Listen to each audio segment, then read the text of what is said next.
like this. Yeah, but I do want to see that good, airy, arty, kind of spacious, paranoid psychological movie that is about the doppelganger or the creature masquerading as a human being. I want to see that. Well, not too much spoiler, but Under the Skin confirms that it's that pretty early on and explores it fucking well. You should see it. Yeah. Okay, well then I really have to see Under the Skin then. It basically at the point in Invasion of the Body. Okay, but all the Body Snatchers movies, they go more along the just being. That's a mass hysteria. Yeah, it's like a zombie movie. One, it's a mass hysteria. Two, they go more physical. I want the more psychological version. Well, of imagine this. Under the Skin is imagine if in Goodnight Mommy when she walks into the woods. If she just leaves and the movie follows her and they never see the kids again. That's Under the Skin, where it confirms that psychotic, she's possessed, she's an alien, she's something else, narrative, and just goes with it. And it has all those style, supporting characters and extras you were talking about, all these natural people they found and then later contracted to carry out these scenes and stuff like Super that. But I will say, edge. and another thing about all the Invasion of the Body Snatchers type movies is that they all the remakes, they all start with there's the paranoid, oh, my husband isn't my husband anymore. He's just wrong. He's not right anymore. And then that movie exists for maybe 15 minutes, and then it goes into, holy shit, everyone's out to get me. Yeah. We gotta leave town. Run, everybody, no! Hide your kids, hide your wife. They're the monsters, though. Yeah. Dude. Oh, no, everyone's turning into a pauper. The call is coming from inside your body. Every Invasion of the Body Snatchers movie becomes the night of, we gotta get out of town. But they're cutting you off all the time. And then in the 70s one, there's the man-faced dog. Well, Donald Sutherland. Hipster pretension alert. I read the book of Invasion of the Body Snatchers. It's very different. It's a little novella, isn't it? Oh no, it's like a full book, but it takes place. It's actually based on a telenovela. It takes place in a small town, and that's the first chapter is that woman says my husband's not my husband, and so they repeated it in all of them. And is the rest of the movie we got to run out of town in one night? Yeah, but it's not until the weird thing is in the book they leave town halfway through and then they come back because that first half of the movie they're still not sure exactly what's going on and it might something's going on, but they think they have to go back and figure it out more. It's still not clear until they go back and. So they leave town for some reason. They come back for another reason because when they leave town, it's still unclear. Oh yeah, because they feel guilty about leaving. Some people left loved ones and they're like, I should go back to, Jim or my husband or whoever. Oh, okay. So the leaving town happens before it's set in stone. Everyone's turned and they're out to get us. I don't know. It's been confirmed in many ways to the point where it's almost like a horror movie. Oh, you're going back, but it's just not confirmed enough to where you're like, I can see that. I don't like. I think they were we read it in a class, and there were one or two people who kind of threw the book down at that point, but most of us were just okay. And it's also a 50s pulpy sci-fi book. Yeah, it's not. It's not supposed to. I think the 70s movie version is the insanely best, awesome. Probably, yeah. The original movie's pretty good, but it's But it's also it's all pulpy. It's all pulpy and cheesy. But yeah, so I guess I just love the Kevin McCarthy. Yeah, no one can yell about pod people quite like Kevin McCarthy. Yes, they're here. Yeah. I guess that's maybe my problem. I went into watching Goodnight Mommy because I wanted to see Under the Skin, and I guess the movie's just no, Aaron, go see Under the Skin. I'm Goodnight Mommy. I'm Goodnight Mommy. I'm the Babadook, but mixed with. Don't try to rebound from not getting with Under the Skin with me. You come back when you learn to appreciate this. You're trying to this. hit on Under the Skin at the bar. Under the Skin, you missed your chance. Under the Skin left. Now you go. You go home and find Goodnight Mommy, and you're like, and then you're under the skin. You're under the skin. Can you put this wig on? Yeah. I didn't even hit on Under the Skin. I just saw her across the room. And I'm just like, I should talk to her, but then I didn't. I just never worked up the courage. I think it's fitting because this movie is all about projected realities. Yes.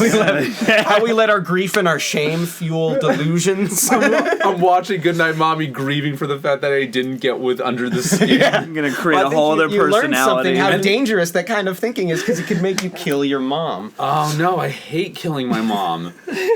Killing my mom is worse than I'm really Hitler. prone to that. Yeah, you just found him covered in blood saying, you're not under the skin.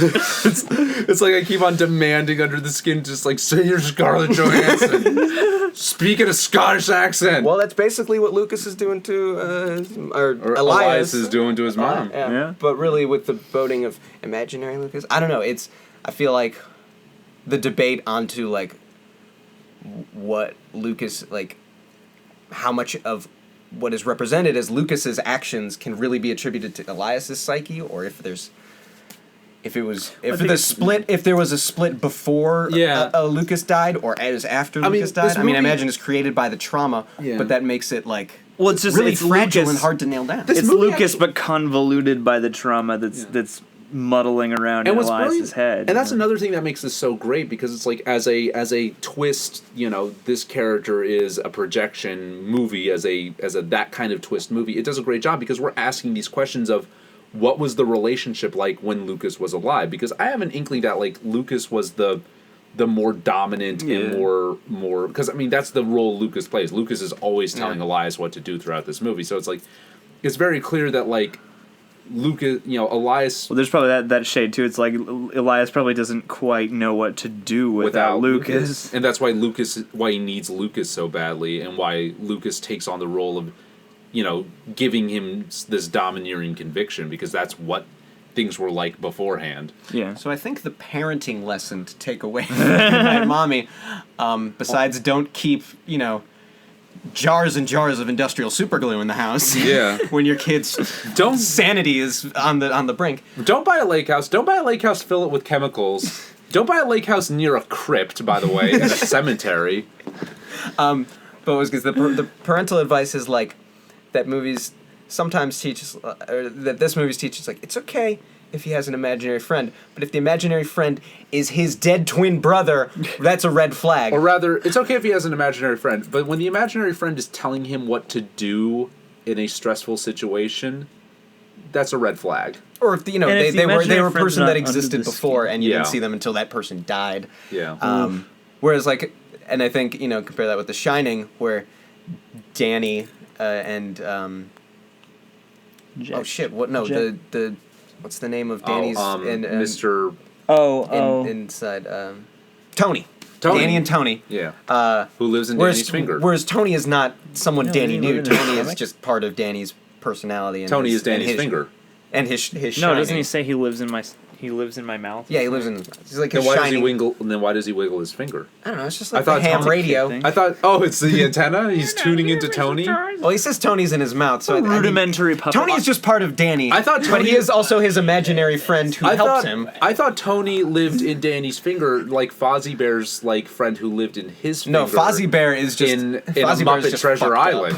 No, because The Shining was supposed to be a Muppets movie, but they couldn't get the rights. Because Fozzie Bear in Muppet Treasure Island, he has that guy who lives in his finger who hired the crew. Yeah, but that's just and had been to the moon. That's twice. more of like an idle hand situation where just his hand is someone else. Oh, okay. And possessed of a demon. What was the name of the guy that lived in Fozzie Bear's hand in Muppet Treasure Island? I think we should crowdsource that answer. It was Mr. something. Right in. We'll give you a prize. Yeah. All 8 listeners should email us with the answer to that trivia question. All 18 listeners. We average at least 1,000 listeners on the first day of an upload. Really? Yeah. Oh yeah, you guys got a good channel going. Yeah. Thanks, man. I'm just not impressed with anything I'm loosely associated with. The only thing not this episode. The only thing you're impressed with is the H-Man. Hey, man. Hitler. Prolific. Well, yes, he was prolific. But I think that's it. That you brought that up earlier. Just one more Hitler joke. Okay. I saw a great tweet the other day. Was like, really driving. You can still Mr. Bimbo. Mr. Bimbo! I knew it! Mr. Bimbo! The little guy in Fozzie Bear. Fact-checking. All right. Anyway. Actually, Dean... Charlie and Dean on every episode. Just to take Dean to task, Dean did not look up Mr. Bimbo. Dean got that answer fed to him by this elk he brought. Oh! Aren't these endangered? Is there anything we should do in the wild to protect the elk population, Dean? Or are they only endangered in America? Or should we hunt them all down? I know. I grew up in a... Consider I'm looking at several severed animal heads on these walls. Don't pay attention to those. Just pay attention to the animals you brought. Is that an elk? That was As an elk-cow hybrid. Yeah. It's the closest approximation By the I way, can get with this 10-animal Elk are fucking huge. Can we get back to Hitler? Okay, Hitler. Oh, yeah. It's Hitler. funny. No, I just wanted to say this funny joke about Hitler I saw on the internet. Okay. It's like, you can deplore Hitler's policies, but still respect the fact that he was an Austrian who rose in German politics. It's called nuance. Which I think Goodnight Mommy is. It's very nuanced. Yeah. Yeah. It's Almost as nuanced as that argument. Well, you pointed that out before. Is like this movie, the places it goes and where it ultimately ends up. Like it walks around inside that stuff, and it really makes the movie about that. Whereas like I've seen so many movies go this way of like it's a projection based on trauma, or it's an imaginary friend, or it's my dissociative identity disorder. like every And they'll just spring it on you. And like that's the thing is like the movies that really work because there are a bunch that do things like this, and I hesitate to name any more just because that's always a bad spoiler session. Can I just say something good about this and representing... Spoiled this movie? Yeah, But I'm saying I don't want to name talking about other this movies because movie. I don't know what y'all have seen, and there are movies that end up in this place that don't earn it, and the ones that do earn it walk around in it and make that the point. Yeah. Whereas a bunch of Well, I horror think, movies just like- go. Like the show Dexter, when you find out the dark passenger is like this thing in his head. Like, what the fuck is that about? Spoiler alert, I just started Dexter. God. You know that from the beginning. Oh, I didn't. I haven't think started so. Dexter. I've I never- lied about seeing Dexter. I've This never seen whole Dexter at all. scenario is lies, right? Anyway, well, I think the By the reason way, that does that really Hitler well... never existed. We've been lying about the H Hitler man is a this whole time. conspiracy. The Holocaust was real, though. Yeah, the Holocaust was done by Mussolini. Aliens, yes. I was going to say that. Anyway, I think the reason it does that really well, like, represents, like, isn't a cheap... What? Isn't a cheap twist that a character is in someone's head, that there's a projection.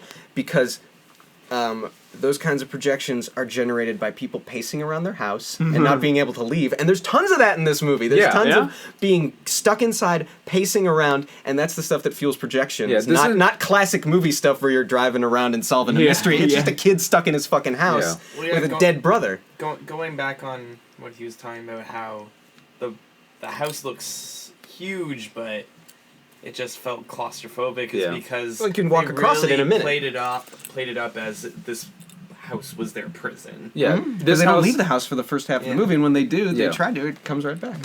Everything is built up so they never have to leave the house. They're getting all their vital important like pizza delivered. All of their pepperoni. All of This their movie, Which is 80% of the Austrian diet is salami pepperoni. That's another thing this movie does really, really well is it gives you like it shows pizza. you that it's giving you important information in a very straightforward way, but it figures out a way to cleverly do that. It's like when they're playing that game, you find out every detail about Mom's character. Yeah. All about who she is because they're playing this little clever guessing game. Yeah. You find out, And that's only the second dialogue scene in the movie. The first is her coming home, and I just she's like, realized- "That's some hello." And then you're like, "Here's a bunch of exposition," but you don't realize it. 'Cause it's a creepy game. The guessing game. I realized the guessing game. There's a bit where like things get stuck because they say to her, or Elias says to her, "You have 2 kids," and that's the turning point where the game suddenly starts going downhill and getting really fucking tense. Because she's like, "Well, yeah, I mean." Not that she was Battle thinking it's wits. herself, because you never assume it's you on those cards, but it's like, well, who do I know with 2 kids? And she was probably going all the people she knows, but not including herself there, because she's Only has 1 kid now. only got 1, and he cray. that shit cray. Ain't it, Elias? What'd she order? A lot of pepperoni pizza? And there's some veggies. I saw some veggies in there. Yeah, there was no like one frozen cooked the corn. veggies. Some There's frozen some peas. peas. There's a whole field of corn outside. That would have been easier to feed her through that little. Yes. Yeah. Just 1 pea at a time. Oh, that'd be even more torturous than the blood. No, because like I'm done eating. Because Elias figures like, well, I've tortured her enough. May as well feed her something that's edible, like pizza, instead of like peas, which are gross because I'm a child. yeah, exactly. Well, what I want to eat. Yeah, I've been tortured. What always makes me smile? All the salami pizza. It's like I saw it as like We learned that like the subtlely tongue-in-cheek, almost good cop, bad cop routine. Yeah, Like, that's what it is. I want to fuck you up. Have some pizza. I just want to see, shit, we really fucked up your mouth, didn't we? Let's try to get this open here. I'm so sorry. It's like the other cop coming in. What did you do? Dude! Yeah, what do you think this is gonna work? I just want to see that good cop, bad cop routine in a sketch somewhere where it's like one cop is just like, I'll fucking kill you, and the other cop is, have some pizza. Do you want some pizza? This is the worst end of both We're spectrums. having a pizza party just for you. And it's like, how is this getting information? It's all right. a 12-year-old good cop, bad cop. It's all right. I love you though, really. I do. Yeah. I'll let you go. So I think Tell us a reason why we should believe you're our mother. Then cements her mouth shut. Yeah. Tell me. Oh wait, now we But gotta. you can't. It Now has we the gotta beautiful open- logic of a child's plan for torture. It does, because if the words don't get out, they are not true. Yeah. It's not on record. So I think the ultimate, question is: Is the Red Cross really helping? would us? you do this to your parents? Um. I had a situation I'd give where it my a 3.5 dad was a out of pod 5. person. I came very close to torturing him, but then he just left with the pod people. Were the he's- pod people just here to be like, yeah, this is cool. We're just looking for this one guy. It's I okay. guess we'll just go back to Pod World. I don't know. I didn't really. We'll just think go this back to bit through. Podopolis with no butt research. Thank you. My dad's fine. He's just a fan of Invasion of the Body Snatchers. Is he? Oh yeah. Was he showed me that movie. before you? I saw the '70s Invasion with my parents, and that was a fun family movie night. Yeah, loved it. The 2000. I kind of wish there were like. The 2000 Invasion of the Body Snatchers was not a fun time. That movie was not as enjoyable, and was very traumatizing because I saw it when I was like 9 or 10. Ugh. Ooh. Probably 10. Who was in that? Naomi Watts? No, was that it was Nicole the Kidman? 06 or 07 or whatever. God, how one. many times That was did just they the make this? Invasion that was made by the Wachowskis. There was a 2000 one.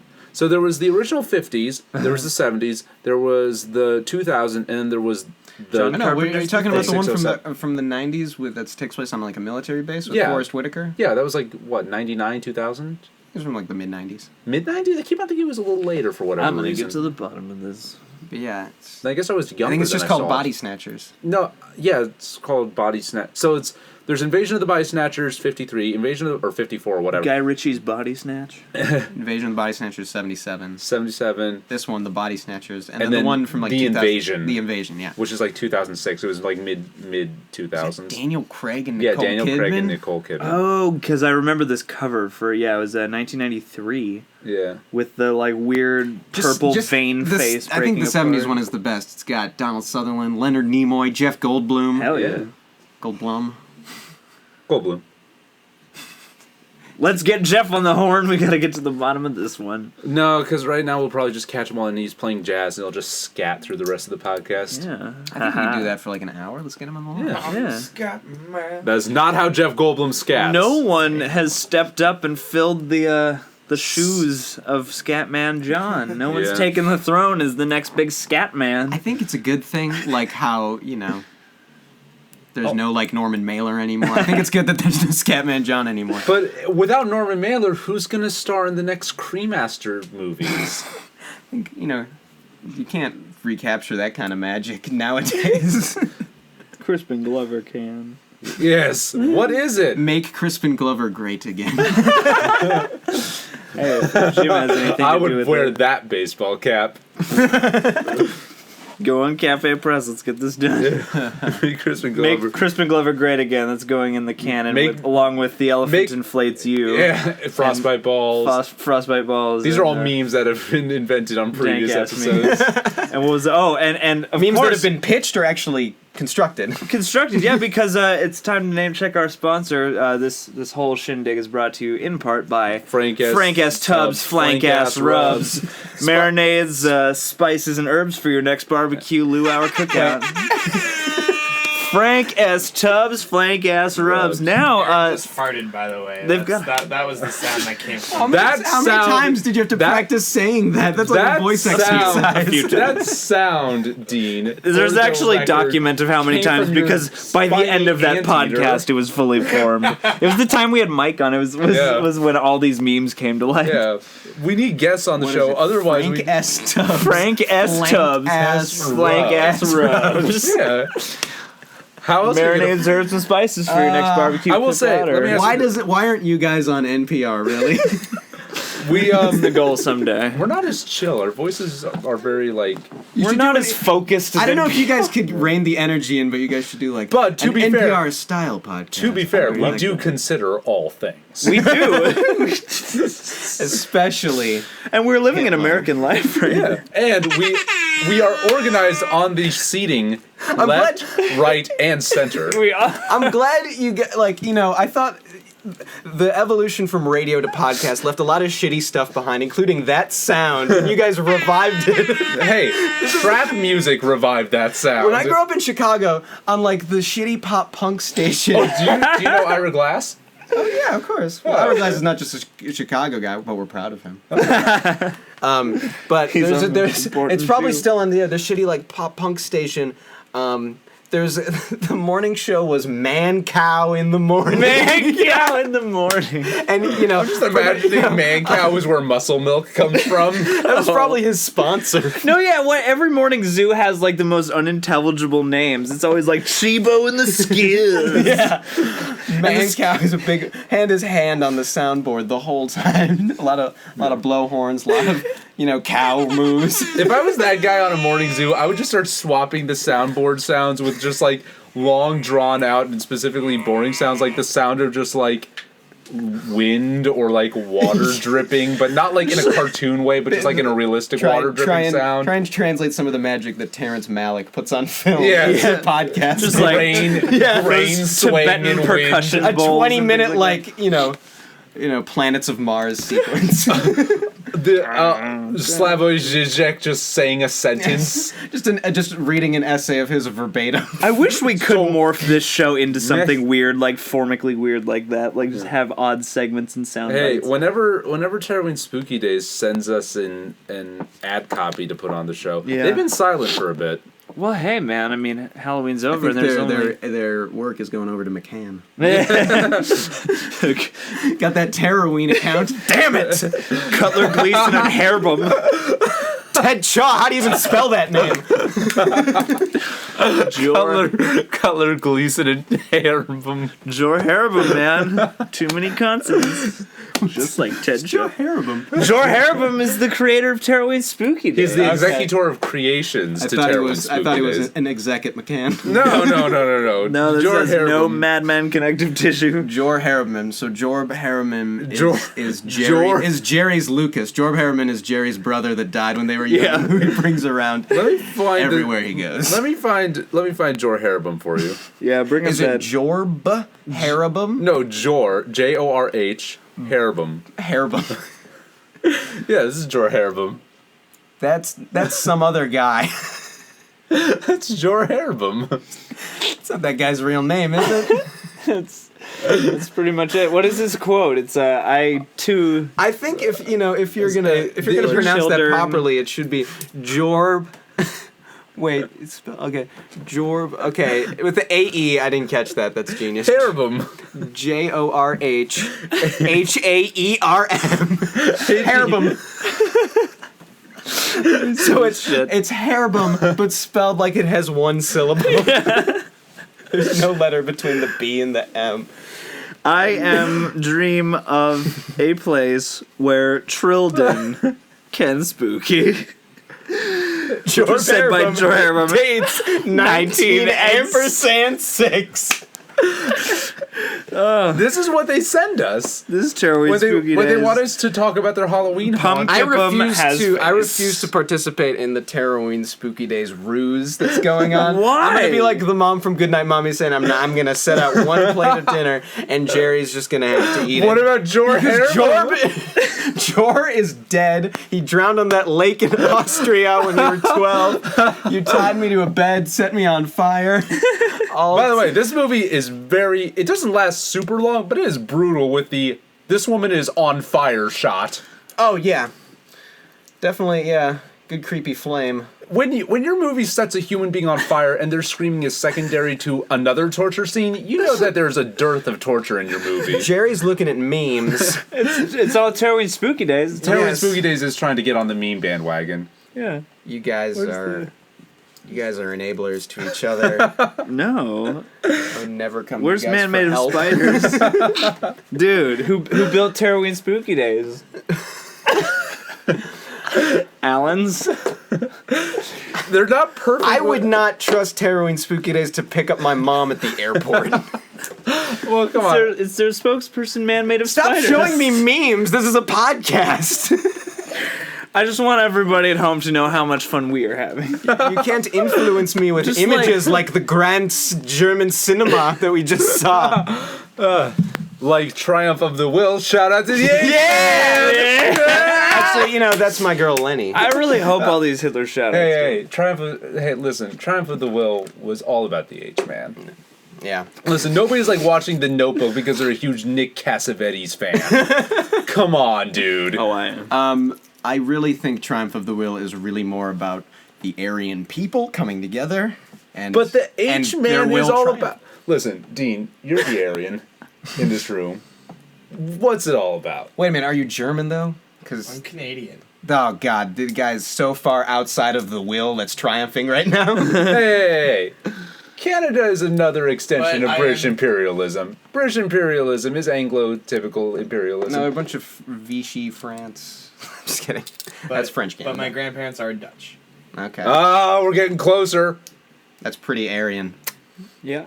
Yeah. But they rolled right up in there with those tanks. My man H! The big H bomb! Drop it on you!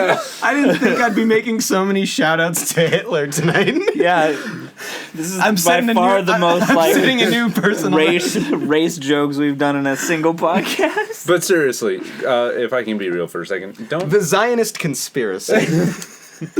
Let me be real for a second. Don't do Hitler. Don't do Friends Hitler. are What like do you mean friends. do Hitler? Do Hitler.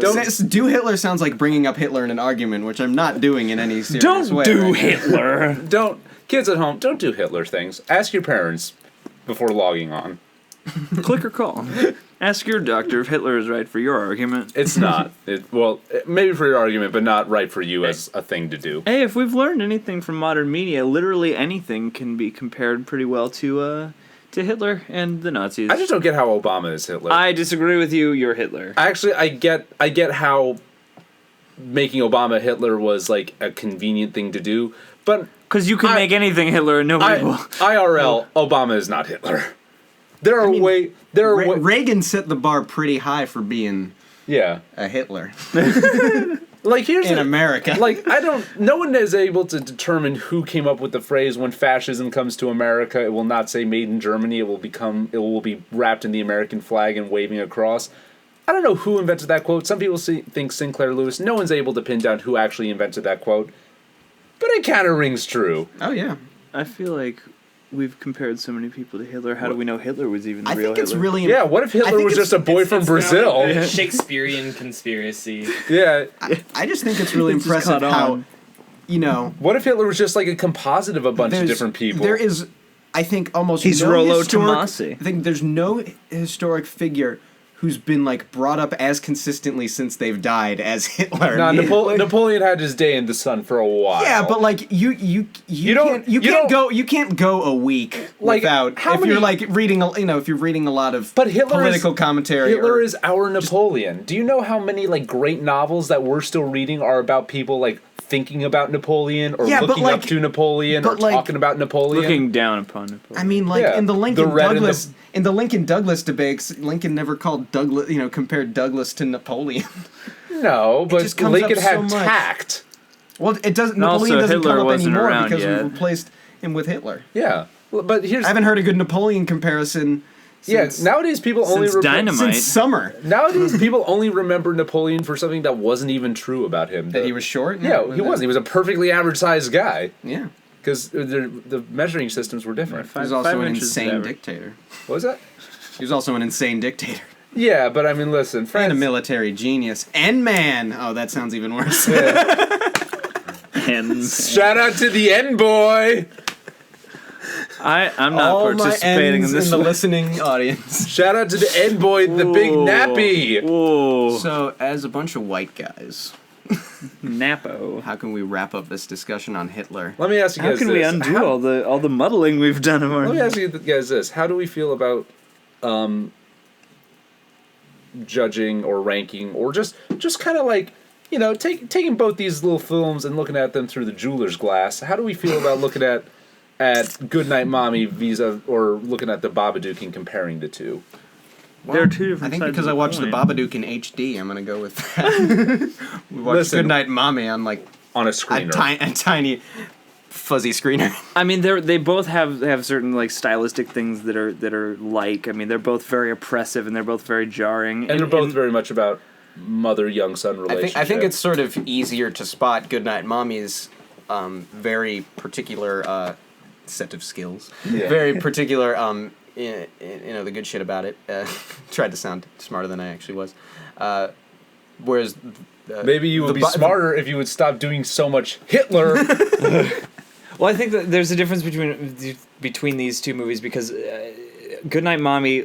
More of the time is a making little you more showy, but not in a bad way. It's showy like... It's a little more showy, but it's also it kindles different things for you. Whereas, like in the Babadook, you do sort of feel bad for people at times. Yeah. You do sort of feel trapped and in a sympathetic way. Whereas in Goodnight Goodnight Mommy, you're almost always horrified by something. Yeah. And it's very bleak and it's very sort of ugly feeling inside. There's never really a person who is the sole locus of sympathy until, you know, you see just how much the mom is getting dismantled by these kids. I will say, like, there's a lot of machinery, Yeah. like cinematic machinery, kind of on display in Goodnight Mommy, whereas Babadook has a lot more emotional cues and is not designed to be too, you know...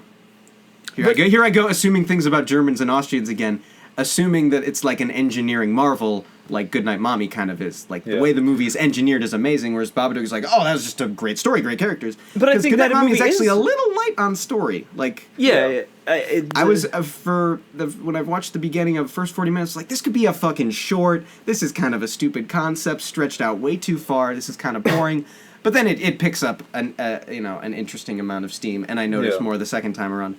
But it's thin on story. What I realize about a lot of, you know, particularly German films is that a lot of the story or the story beats or the plot beats, they're not loaded up on plot beats, and the plot beats aren't hurried, and the plot beats are less physical. I didn't hold the lack of story very much against the movie. I just had that reaction ahead of time, but I think the rest of the movie was good, even if it wasn't as story heavy as what constitutes complaining as a story beat. I feel like what constitutes as like an okay story beat or an okay sequence or like an actual one-off unit of plot progression in a German movie is different than what is a one-off unit of plot progression in an American or an Australian or an English movie.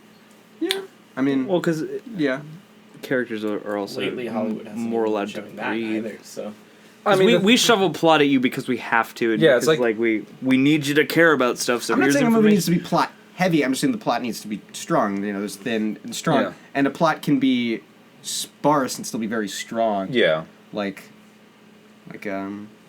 This plot is about mounting suspicion against the mom, and then the shift to mounting terror of the kids, and then to the you know it's a slow build towards finding out the reality little by little by little. Well, it has kind of that fable aspect to it. Yeah, it does. Like a fairy tale. Yeah, but I think that the dragon and the Hansel and Gretel type situation. The Babadook has a more, at least layered emotional core, but I think the Babadook is also really is also really finely crafted, because that's one of the things I noticed when we watched it the first time was like all the shots are also picturesque and the lighting is very expressive, and the visual capturing of that movie, it's visually and with the sound they use, the lighting, it's very oppressive. Like it's visually evocative just as much as it is emotional, and they borrow so much from expressionism and stuff like that, and and then they have the fantasy sequences that are a little more zany. Meanwhile, so I think it's a very strong technical craft as well as an emotional. It's also, I don't remember that. Like, I don't remember what I remember about the blah blah blah blah blah blah.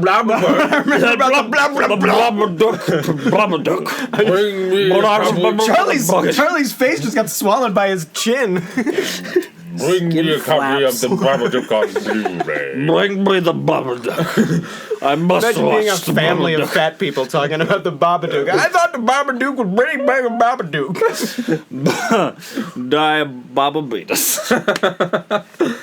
Anyway, sorry. Sorry, fat people. What I remember, This is the most offensive I said sorry. podcast. I said sorry. You fat bring people. the racism, the sexism, the anti-Semitism. I just We made the joke at the top and you doubled you down. started the show by claiming I was racist. I just wanted to live up to. You were yes. I just want to make you look good. You were yes-anding racism, but you didn't yes-and Jorah Hairbum.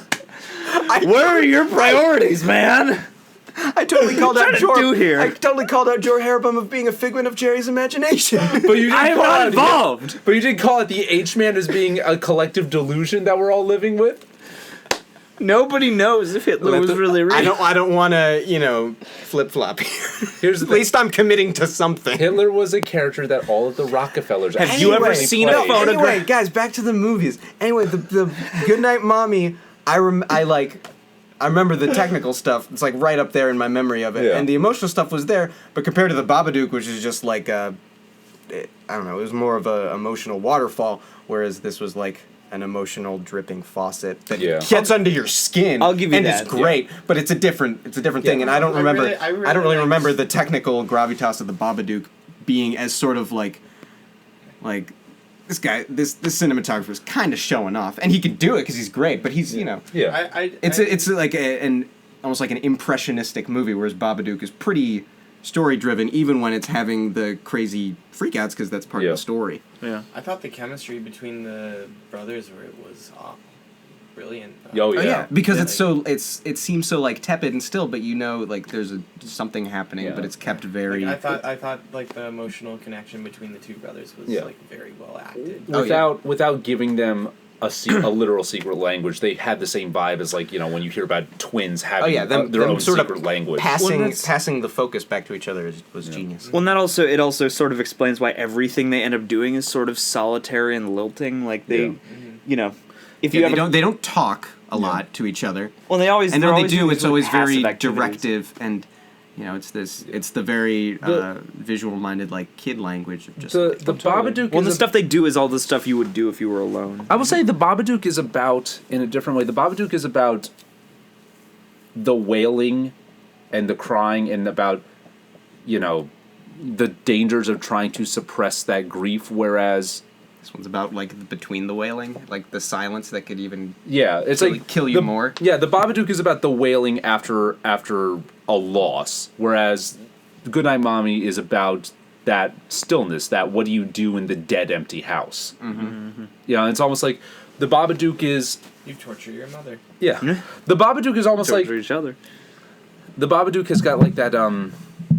aesthetically, it's got that love letter to expressionistic cinema, because it's going back to that whole thing of warping the reality and warping what's shown and making the physical space around these characters really reflect what's going on emotionally in them. At that, it is kind of going back to that primordial mode of doing that and kind of giving a love letter to expressionistic aesthetics. Whereas Goodnight Mommy, it's almost an aesthetic of derision. It's almost like deriding that nouveau riche, hyper-modern aesthetic as being so cold and so robotic and so dead and so alien. It's like the most homey thing these kids go into is a fucking crypt. The thing that feels like an organic space is full of bones. Well, that's the sort of dividing line between both of these movies, only because thing all they love, the cat. Yeah. because all the people in this movie are kind of alien and sort of disconnect. Even when they're not disconnected. very disconnected. Everyone's kind of got a blank face. Which made it all the more real, guys. Yeah. Right? Yeah. but Babadook. Hashtag millennial problems. But Babadook has to this have sort of feelings anymore. It's like you get the sense that there are times in the Babadook where the mom and the son actually care about each other and are looking out for each other and are trying to be in this together, whereas there is none of that in this. And the thing is, in the Babadook, it's very clear that neither mother nor son in the Babadook are the victim or are the villains. The villain is outside and there. The villain is. It's almost like, even though they're both dealing It's like with Cujo. Yeah. even though both Why are you laughing? It's very much like Cujo. even though both movies are dealing with grief, or both movies are dealing with grief, and both movies are dealing with repressed grief and grief that isn't being dealt with. It's almost like and the sort of situations where you can't just be on your own to deal with it. It's like it's like makes you thankful for a kid that cries. Yeah. It's almost like so there was this horror cafe I think I saw where it was all these like horror writers in the early 90s getting together and just like dishing about what makes horror work and what kind of horror they like in different modes of it. And one of the people on it was John Carpenter, and everyone else on it is a big name. But John Carpenter at some point just starts John Carpenter, chopped liver. Yeah.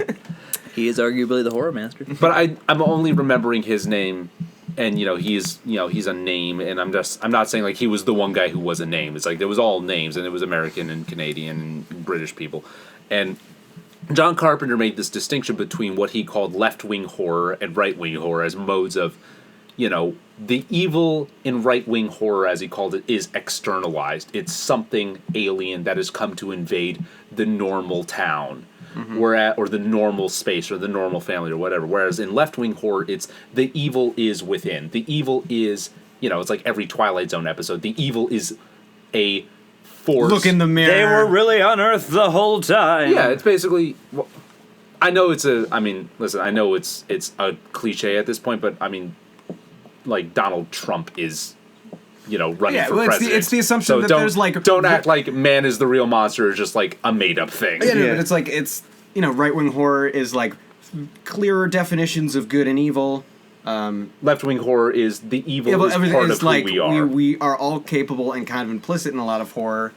Not that we, shouldn't have modes of justice, but we should also look at ourselves every time we distribute justice. Yeah. We should also, consider our place in society every time. We need oversight, and we need to deal with our own... Also, like...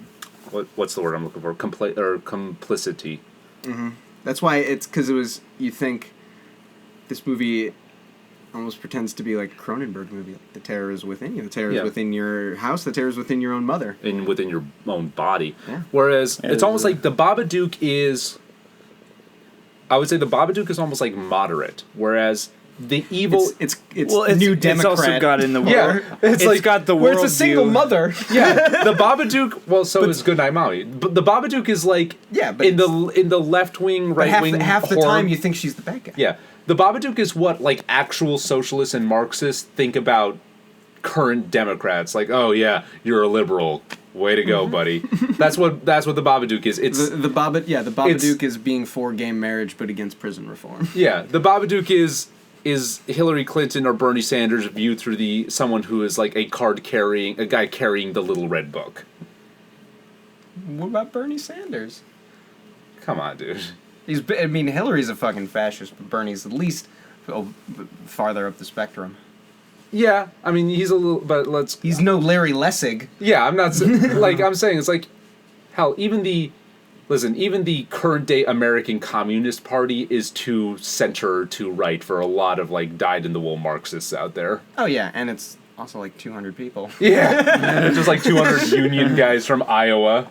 No, we'll save that for our critical theory podcast. Yeah, where we read what would be hilarious tweets. Yeah. Yeah.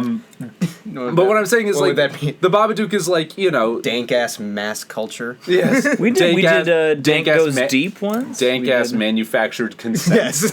What I'm saying is, like, the Babadook is very okay. The issue is repressed grief and the fact that you have to deal with your grief, but that repressed grief is externalized into this monster. You can get over it by fighting the Babadook. Yeah, by yelling at the Babadook. That was a machine gun, or not necessarily, because it's like. Because it's so externalized by having this cool monster of the Babadook, suddenly it kind of like externalizes the issue, where it's not so much I need to stop myself as much as I need to let myself be free.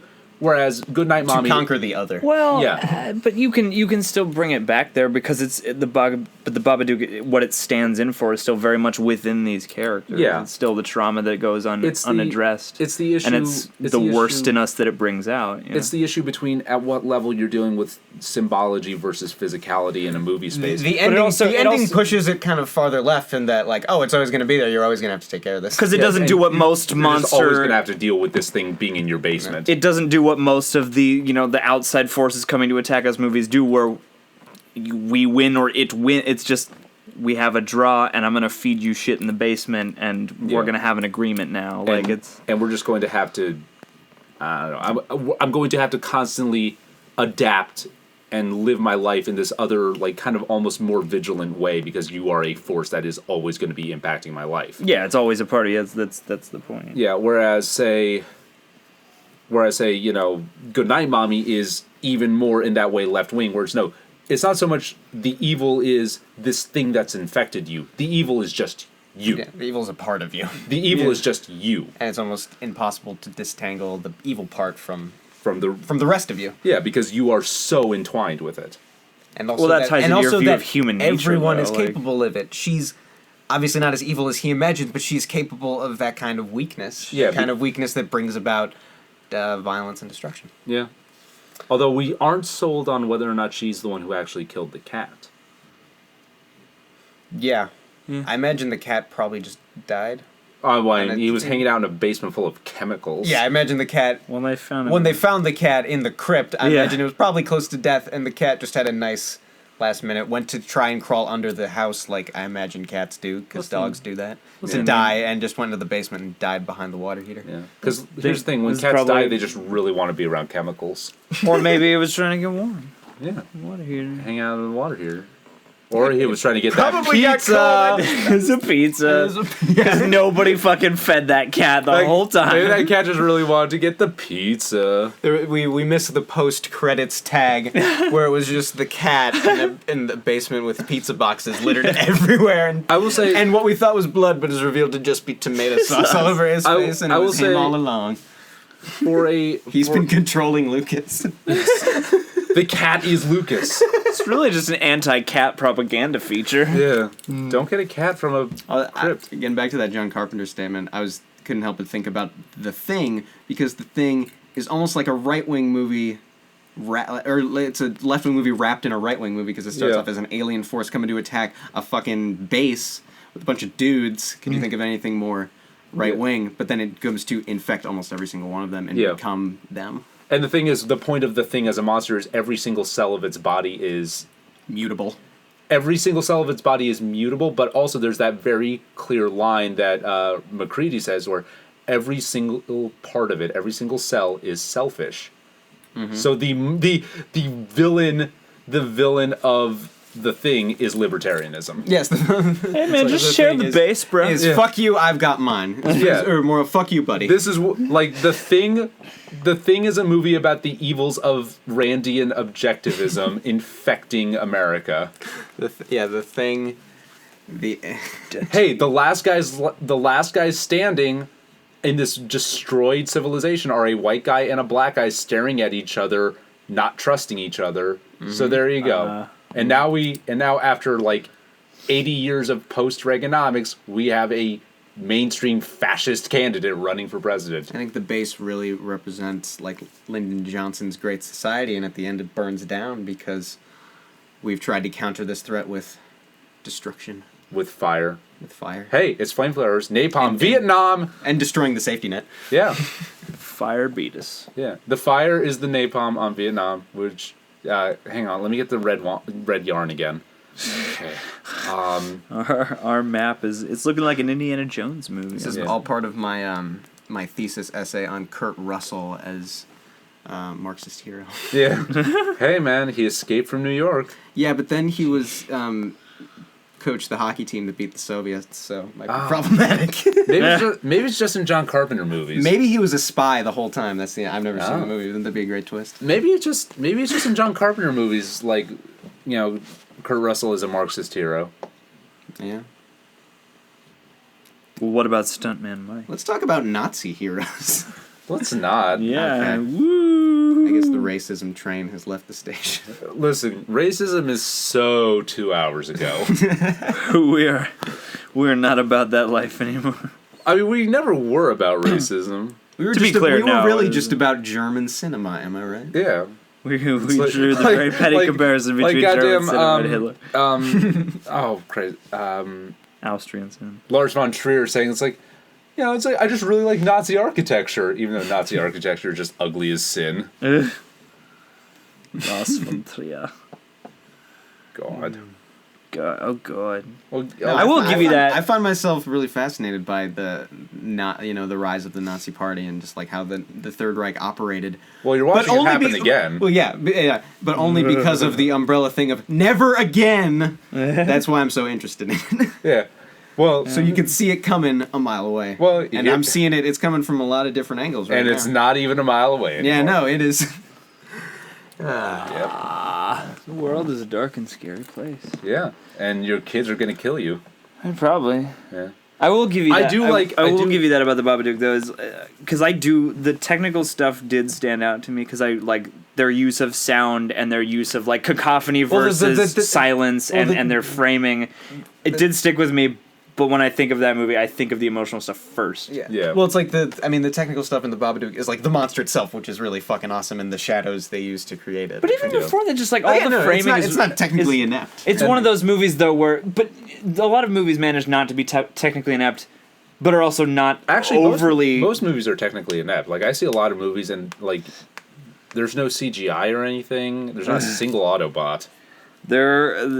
Not in this movie, but there's a lot of CGI in places you wouldn't expect it.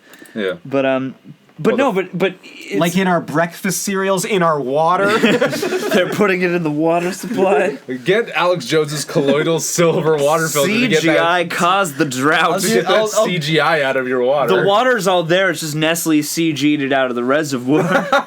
They painted over it. So we can't see the private water. But no, it's like there are a lot of movies that aren't... Want to thank our sponsor, The Gold Standard. Cash in all your money. Sorry, I was interrupting the Babadook. No. Like there are a lot of movies that aren't technically inept, but that also aren't... You just don't really think about the visuals because they're like workmanlike or the sound or whatever. But that's one where it's like... Those people should work in television. It's technically proficient, but also it struck me a couple times watching it. I was like, that's a movie where... very few shots are ever wasted, even on scenes that don't feature the creature. Like, they're always... You can tell somebody composed these frames. They're all very picturesque, and they're all very expressively lit, and they make effort to play with cacophony versus silence and stuff like that. Yeah. So, like, the form... I think of both of them, they both have a very strong form. It's just the Babadook has a more emotional center. Well, and with Goodnight Mommy, I think it's the form...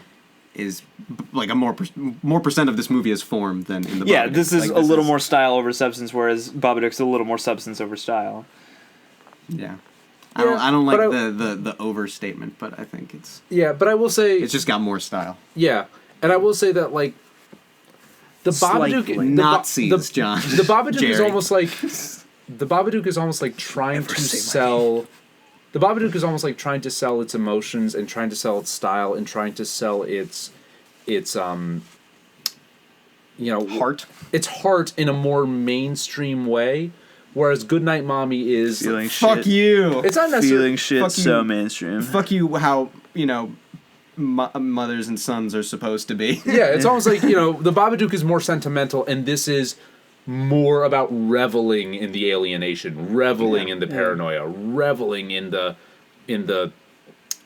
kind of like the breakdown, and the death in the air. Whereas the Babadook is almost like, even when things are going very pear-shaped, you felt like there was more love at the outset to hook into that's being lost. Whereas in this, it's like just about the desolation emotionally. Which is why I think it's desolation of at the core of the Babadook's drama, and this is, if anything, a very dark comedy. Yeah. Oh yeah.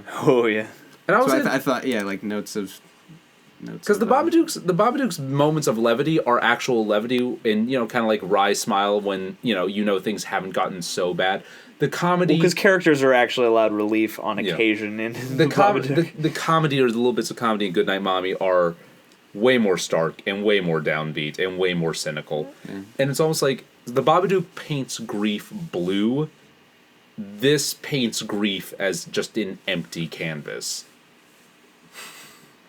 It's true. It's like these two movies, we keep comparing them because they are kind of close in the complete spectrum of films. But if each of these films were to kind of latch onto sort of a classic movie that they're drawing from, it's like the Babadook is Kramer versus Kramer, and Goodnight Mommy is like Clockwork Orange. Or Funny Games. Yeah, or like Funny Games, where there's just like the lack of humanity. Funny games. If funny games on isn't display, having any fun either. Yeah, it's like it takes a certain talent to make a film about a lack of humanity that is on display that is so compelling and so identifiable. It is hard. Yeah, I was it's watching just Psycho before Yeah. I came here, and it does the same sort of thing where it twists halfway through, and suddenly you're in the driver's seat following the killer. Yeah, I mean, I do got to applaud any movie that just totally eschews any notion or any like mandated idea of how you generate, audience identification or if they use emotional it, they use it engagement. to destabilize it ultimately. Yeah. Whereas audiences are trained to have those things build stable stories that they can follow, and then boom, climax, and then they go home fat and satisfied. Yeah. Bring me another copy of the Babadook. I do not like good. Yeah, no one who talks like that could sit through Mr. Bob. Creosote just demanding different horror movies from various countries. Bring me das Weiße Band. Like an hour ago, I figured out an analogy. Now there we go. There is like the closest analog, because I was thinking like this feels very Haneke or Hanukkah or however you pronounce his last name. Like H-Man. the other H-Man, H-Man. real H-Man, because as we H-Man. determined, Hitler didn't exist. Yes. Yeah. Hitler was just this character that the Booth brothers played. Have you ever seen a photograph of Hitler? Edwin Booth. Yeah, Edwin and John Wilkes. Yeah. Yeah. I love Edwin Booth is one of and John Wilkes too, but Edwin because he's tried to like make up for being John Wilkes' Booth brother like the rest of his life and beforehand. Yeah. Being like one of the most popular actors in America. It's almost like Edwin Booth is the Elias John Wilkes Booth is like the Lucas. Yeah. All history right there. Yeah. It's just Cain and Abel, man. Romulus and Remus. It's just Moses and Ramses. Moses and Ramses. Yeah, dude. Jesus and Judah. This all has to lead to a funny like brother situation. Timon Job and Michael and and Tobias. Pumbaa. Timon and Pumbaa. They were brothers. They weren't even the same species. Hey, they were And they were brothers. never brought at it odds. But they never had to like they kill were each blood other, brothers. Or, except in the sequels. Vincent and his brother from Gattaca. Oh, yeah. Okay. Jude Law.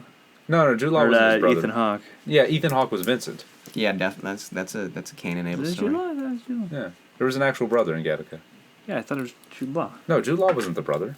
I'll kill you. I will kill you. It's one of those pretty. Aaron pretty and actors. Jerry. Aaron, Jerry. No, I thought Are you guys like? I'm not entirely sure about your dynamic. Is it like he's a cop and you're his brother who's a criminal, and you kind of protect each other, but sometimes you find yourself on opposite sides of the law. Bob Arctor and whatever his handle was, and Scanner Darkly. Oh, Fred. Fred? I think it was Fred. And I've only read the book.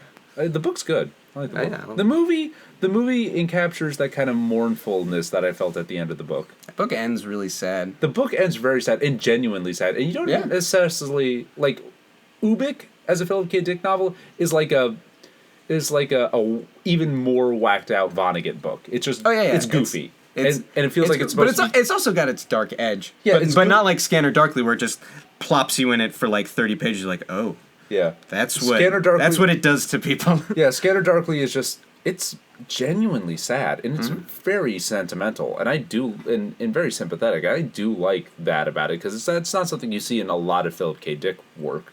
You ever read Valis? No. Valis is really sad. Oh. It's not quite as good as Scanner Darkly, but it's got that kind of super duper pathos. Yeah, I feel like Scanner Darkly deserves a really good movie adaptation. Not that the Richard Linklater one was bad.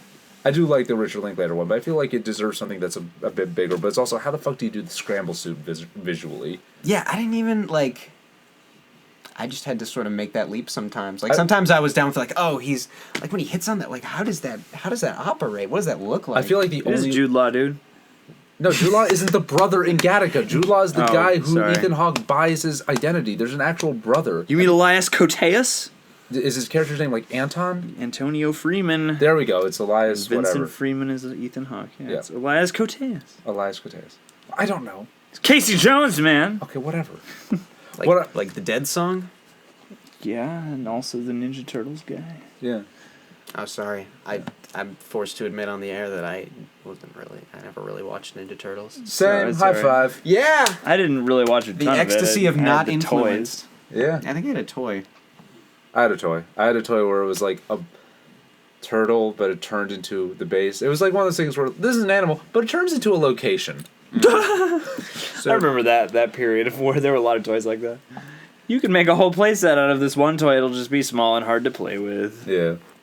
I came up with a metaphor about an hour and a half ago. It's not relevant now, but I wanted to say it out loud. Let's hear it. Does it involve Hitler? No, it involves The H. it involves Goodnight Mommy, but it also involves that point in the talk. Oh, where to we're- wrap up that earlier tangent, I will say, out of all the Hanukkah pantheon, Goodnight Mommy is the most like the white ribbon. Actually, I've seen the white. It's good. Is that a joke? No, I'm serious. Okay, good. Yeah. Because I was saying, Funny Games. I was like, no, it's more. It looks like Funny Games. It has the same color- setting as Funny Yeah, Games. it's got a right? similar yeah, setting it's and color palette, but It's a cruelty horror but movie. in terms of tone and what those it- torture scenes obviously Yes. are similar, but in terms of tone and I guess more theme and message and kind of because Funny Games was very much about the form of the movie itself, whereas the White Ribbon was about about relationships. relationships and the dark heart of man. Oh, yeah. Specifically, actually, I'm not going to get even further because I don't want to spoil it because it's a good movie and it's a good movie to be surprised by. Now, metaphor. Here's my stupid metaphor, comparing from this conversation earlier when we were talking about Goodnight Mommy and High Tension. Because I feel like Goodnight Mommy. you could way properly better. but you could probably draw the parallel by saying basically Goodnight Mommy is the version of the trick where you rip the tablecloth and all the stuff stays on it, whereas High Tension tries to whip the table out while having the cloth and all the shit on top of it stay up. It's like Well, yeah, And it it's hangs like- in the air for a second and then collapses. We keep you bringing- decide on whether it collapses. We keep bringing up High Tension, but really High Tension is just a stand-in for any movie that's tried to pull off that it was all in their head twist. Hide and seek. Too little, to effect. to no one's satisfaction. Yeah. Yeah, hide and seek, Robert And De Niro. and to bring back Funny Games into the picture, so Goodnight Mommy is they whip the tablecloth off, everything stays on the table.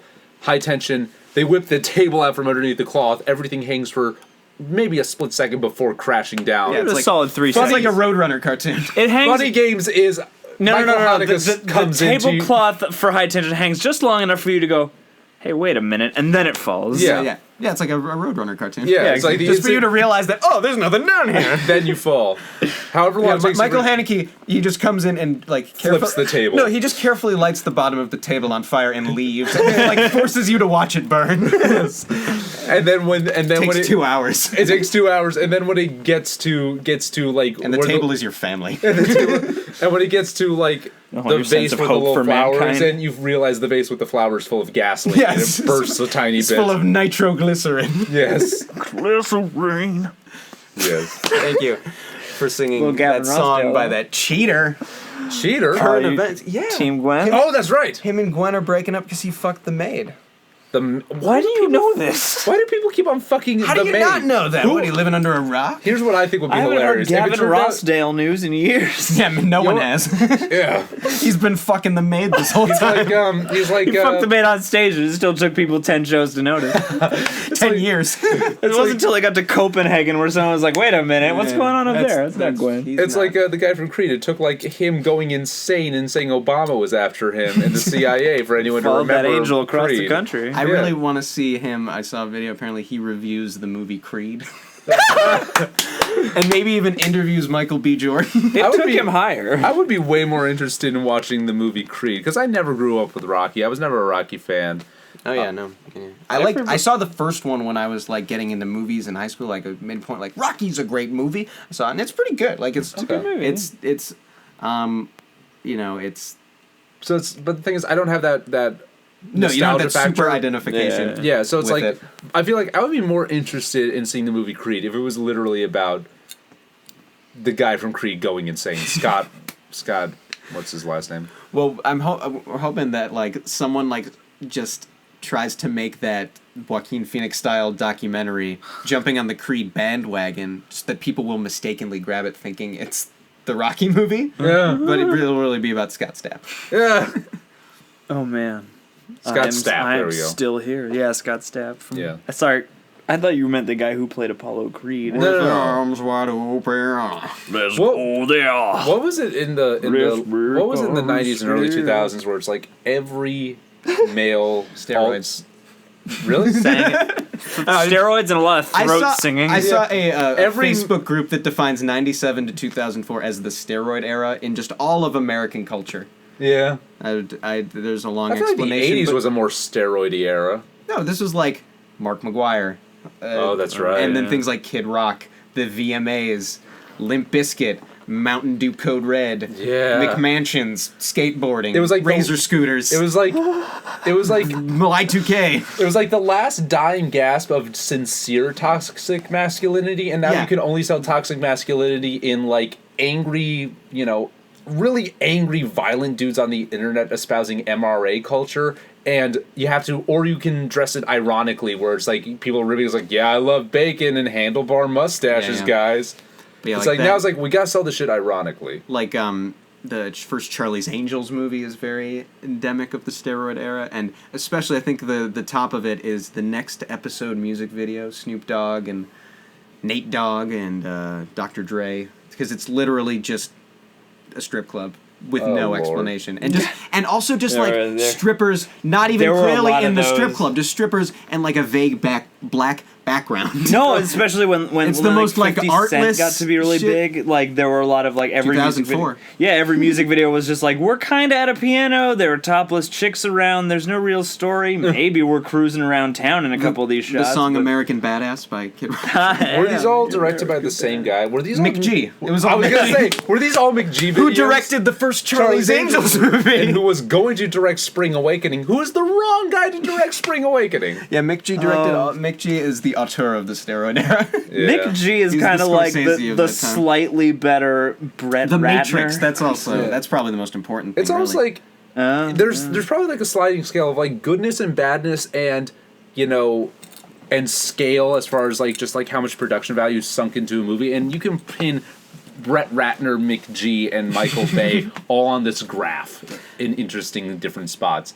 And when you draw lines between them, you get an Illuminati triangle.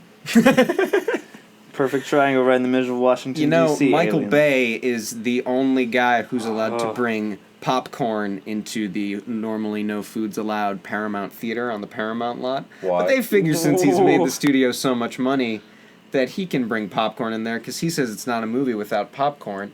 And I think that's irrefutable proof that he's part of the Illuminati.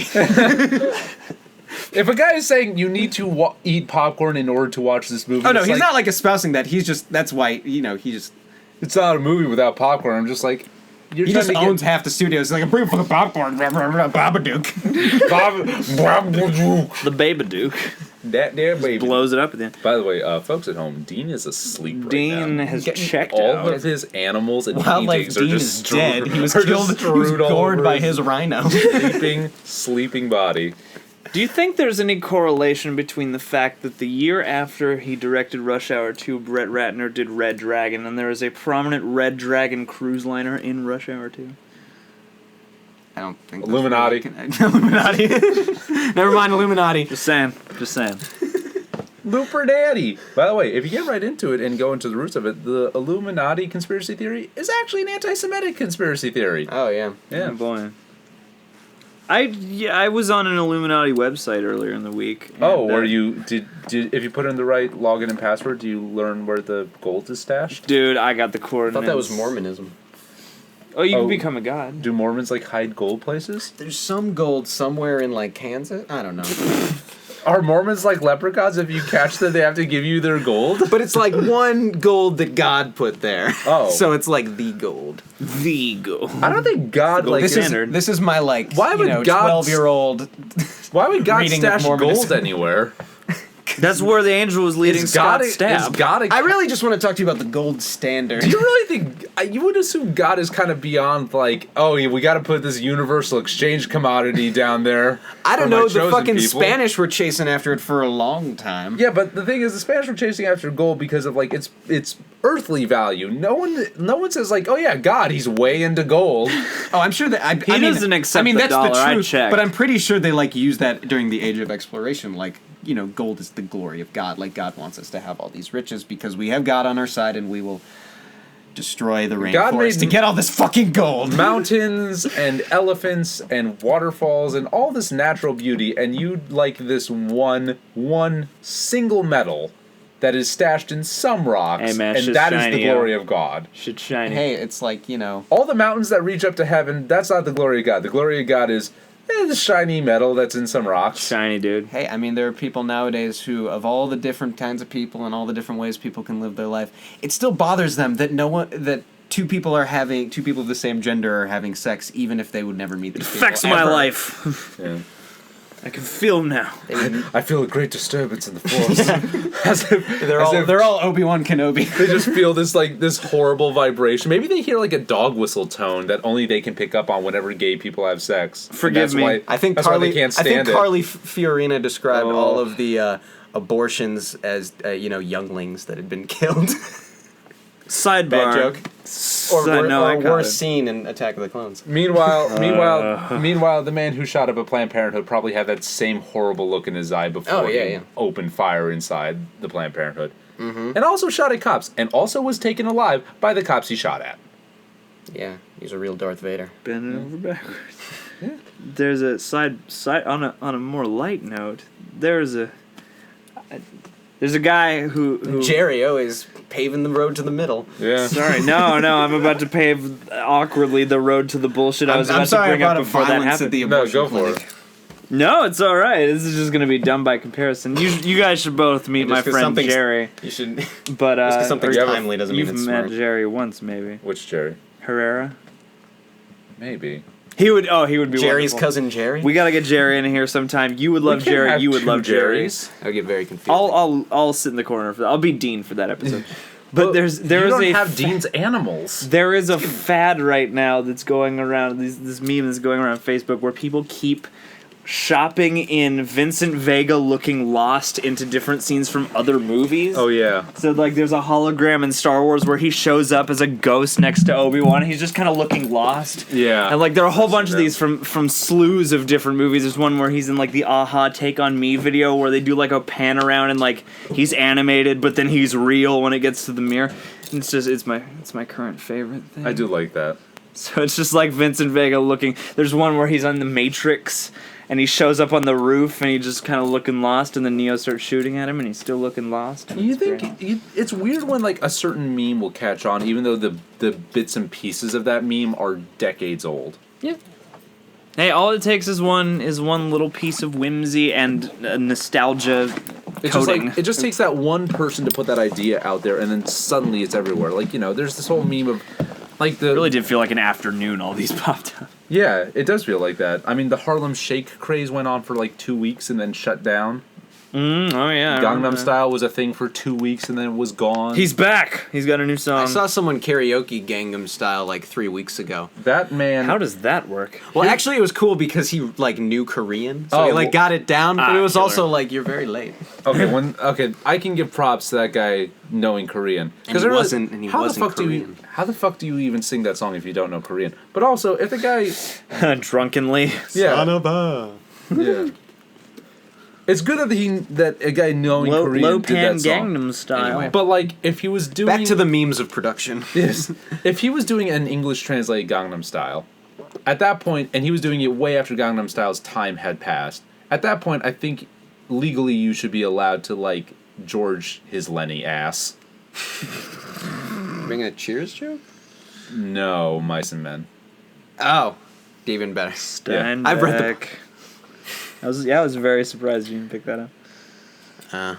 Hey, Charlie, little known Mice- fact, Charlie loves Cheers almost as much as he loves racism. No, but like, Because sometimes... Cheers has probably informed me just as much as Steinbeck. Yeah. Yeah, man, the wisdom And of Hitler. John Goodman. John Goodman wasn't on Cheers. Oh, sorry, that's Three's Company. You might be thinking of George Wendt. Yeah. No, Or, he wasn't on Three's Company. He was on Roseanne. Or, Yeah. That was Frasier. Was Woody on Cheers? Yeah, Woody Harrelson, that was his breakout role on Cheers. The Grizzly Man was almost on Cheers, but then he wasn't. And then he went to Alaska. You must And never then watch that head dance. Head dance. You must never listen to this tape. I would recommend that you destroy it immediately. Somebody once asked me if I could have one person narrate my life, who would it be? And I answered Werner Herzog, and nobody knew what I was talking about, but I thought it would be cool. Well, you should have been hanging out with smarter Yeah, people when you had that conversation that one of those dumbasses started up. We saw a Lil B show. We did. We went to Lil B. Who's Lil B? Oh. Do you want to take the lead on this one? Oh, this is a problem. Dude, You don't have to explain who Lil B is if it takes like years and years. You would of love. assumption. Here's the thing: if you knew Is this what comedy? Is this hip hop? Is this music? It's music. It's music. But it's kind of comedy accidentally, or maybe purposefully. You don't really know. Lil B is from Berkeley, and that it just means there's a whole rap scene in the Bay Area. But I had a friend who said that Lil B is possibly like a secret postmodernist Berkeley genius.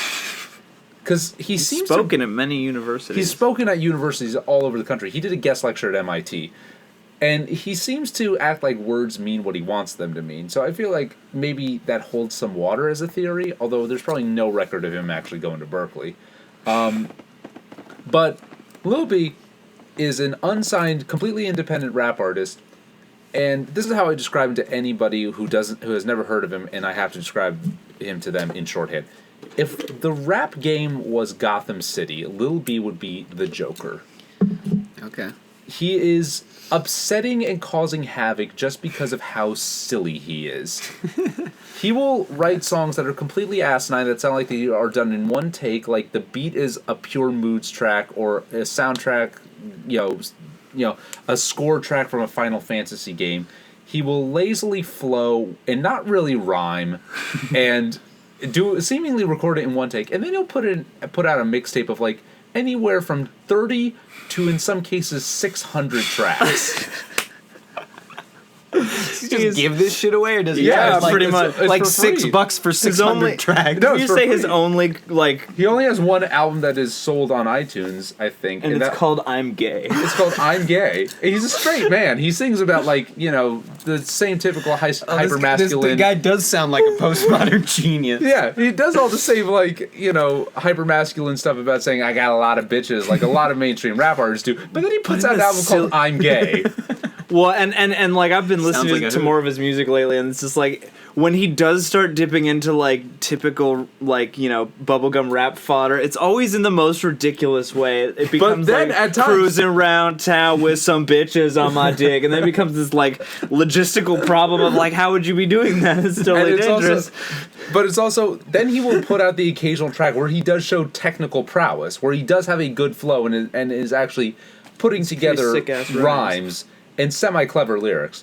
And then he has a lot of tracks where he basically says that he's somebody else, or saying that he looks like somebody else. Yeah, like... There was a song at the show where he kept coming back to the idea that he looked like J.K. Rowling. Yeah, he kept on saying that he looked like J.K. Rowling over and over and over again. And that was a refrain at the end of a song. He said something about being on that Harry Potter and the Sorcerer's Stone shit in the middle of that track. That was at the... And he has one song called Bill Bellamy where the chorus is literally, I got 1 felony. Swag. I got 2 felonies. Swag. I got 3 felonies. Bitch, I'm Bill Bellamy. He goes up to 7 before he's Bill Bellamy. Right. He goes up to 7 Who's before Bill he becomes... Bellamy again? Was he? He's a comedian. He was a comedian that came up with the term booty call. He has one song where he's Ellen DeGeneres. He has another song where he's Miley Cyrus. Another song where he's Justin Bieber. Guys, all this is evidence being a postmodern genius. Yes. I gotta check it out. I've listened. Lil I don't know B. why I keep listening to "I Lil Love B You." is such a dumb name. That's great. Lil B, yeah. It stands for Lil Boss. He used to be a member of a. He just goes by Lil B, but it's short for Lil Boss. He also calls himself the Well, his Bass name's God. Brandon too. So. His name is Brandon McCartney. He also goes by the Bass God. Oh yeah. He's frequently called the Bass God. Is his number one alternate name, and sometimes he talks about the Bass God or Lil B as if they're separate people. Like you say, oh, I hear Lil B is recording with the bass god, and thank you, bass god is a hat. So it's like a rallying Ziggy cry Stardust for him? thing, but wielded like And the he- Joker. Like, yeah, look what I'm doing with this. Yeah. And he has a curse. Yeah, He's cursed many professional athletes Yeah. with the base god's curse. Yes. You gotta listen to some more Lil B's. That's what I'm saying. Have we come to the end of our show? I think we have to have at this point. Yeah. We've come so far, but I'm And very, in the end, it doesn't really matter because That the is kids are just gonna murder you. Yeah. yeah, basically. So you'll have kids, and they will inherit the world and throw it in the fire. Jerry's got an interesting breakdown about how like you chart the path of Goodnight Mommy. It just kind of is this weird replication of Oh, that. Yeah. That was one of the other things. It's like if you replication of what? well, it's kind of in a loose way. You can sort of draw this weird parallel that it's kind of the cycle of life in the way the movie shifts the path. the hell's going on? We've recorded for 3 hours. It's just its brains are slowing down because it's overheating. Oh fuck. But yeah, it's just sort of there's this weird parallel with like the cycle of living because it's like it starts out and mom is, very draconian and sort of the kids are at the mercy of this sort of strange being they don't quite understand, and then as they get older, then it becomes the kid doing that to the parent, and then it's your mind starts to go, and even like you're put in a home, you're told you're sort of demented and whatnot, and you can just draw that loose comparison to how the experience of living arcs for a lot of people. And just little details kind of just to me would just kind of pop up and bring that idea back. So it's like the Lion King kind of. Yeah, sort of. It's like as a kid you're at the strange mercy of a parent, and then it's the opposite way around, and then incontinence and things like And that. the torture scene is almost as jarring as Mufasa's death. I mean, in essence, the torture scene is kind of the stand-in for just like how painful it is when the kid gets to the point where he's taking control and imposing a draconian will on the parent because the parent has become unruly in their old age or infirmity. That's an interesting. I mean, I'm not saying the movie is It's the point of the movie, but it's yeah. I'm not saying the movie's going for that level of symbology, but it's piggybacking on a lot of the same anxieties that go on and pass between parent and kid in a cool way. Yeah. So, Goodnight Mommy. good night, Hakuna Mom. Matata. What a I give wonderful. that movie a midnight snack of 10 cockroaches. I give that movie 2 lobsters, bucket of popcorn, and a gold star and a lucky horseshoe out of 9. I give this movie 3 mommies, a couple Babadooks, and a tablecloth with shit on top of it. I give this movie a not terribly awkward teenage hand job at the end of the date, and I'll definitely call you it later. I would love to hear how you arrived at that conclusion. I don't want to hand job anywhere near That this is movie. good. Considering how like Charlie busted out like the didn't like struck out with Hitler. Aw, I struck out with Hitler. struck out with I don't know what that God, says what- about you. And I strike out so often it's hard to remember. Scarlett Johansson movie. Under the skin. Under the Skin. Considering Charlie busted out this struck out with under the skin metaphor, I figured like another dating metaphor would work for Goodnight Mommy's score. This wasn't exactly where I thought it was expected pretty to go. satisfying. It's like, Yeah. it's good sex, but you feel bad for enjoying it that much. Yeah. Yeah. It's good sex, but It's the a little partner rough. did something where you felt like, were you into that because that's just the thing you're into, or is there like a deeper trauma that this is playing into? Probably a It's little all bit about both. trauma. It's all about trauma. Everything's the traumatic trauma. movie forces a traumatic critical score. Yeah. Yeah. Give it a trauma out of 8. I give it a traumate. Traumate. I give it a Traum Legacy. Well, enjoy this great investigation of trauma and Nazis. And from all of us here at Dank Studios, I'm Aaron. I'm Jerry. I'm still here. Charlie. Charlie. And Dean's awake. Dean woke up for the end of the podcast. He's Wildlife curled up Dean. on He's curled on up. his much debated jacket. Do you guys have like a I'm specific sleeping on the outro or belly like of my a... tiger. Yes. He's guys curled up with his snow You guys tigers. have a specific outro, or you're just like, let it flow? The outro is this. Keep on From all of us here at Dank Studios. Stay dank.